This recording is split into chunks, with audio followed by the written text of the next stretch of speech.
Amafaranga yibanze canke y'ingwati bita avance mu rurimi rw'igifaransa ku barimyi bipfuza ifumbire ihingurwa n'ishirahamwe FOMI arihirwa muri posita kopeke hamwe no muri miteke mu itangazo nimero 710 agakoni karambitse 3559 agakoni 2022 yashizwe ahabona kuri uyu wa 10 myandagaro umushikiranganje mu vyajejwe harimwo uburimyi ararikira abajejwe intwaro hamwe n'abajejwe uburimyi ku nzego zose guhimiriza abarimyi cyane cyane abahurikiye mu makoperative kugira ngo bitegurire neza irima ry'agatasi ry'umwaka wa 2023 ariko rero bamwe mu barimyi bavuganye na radio RPA bavuga ko iryo tangazo bataryakiriye neza mu gihe batararonswa intabire yose barihiye amafaranga kuva mu mwaka wa 2021 uyu numwe mu barimyi b'umuceri bo muri komine Mpanda intara ya Bubanza n'abarimyi b'umuceri bari mu bice ca Mpanda tubonamwo amakenga menshi cyane afatiye ku fumbire yarishwe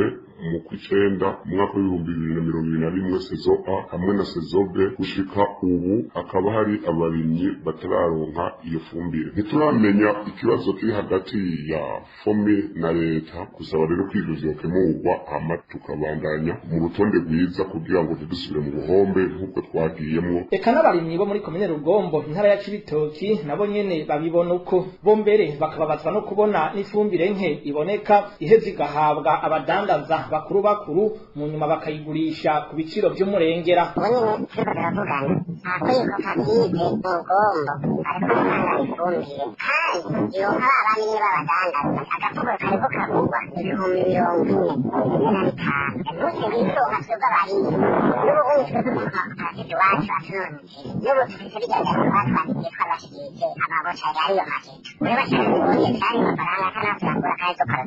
Kuriha ayo mafaranga y'ingwati bikaba byatanguye kwigenekerezo ry'umunani ku kwezi kwa myandagaro bikazorangira kwa 2021 uku kwezi nyene nkuko biri mu itangazo ry'umushikiranganje Deogide Rurema mu vyajejwe harimwo burimyi.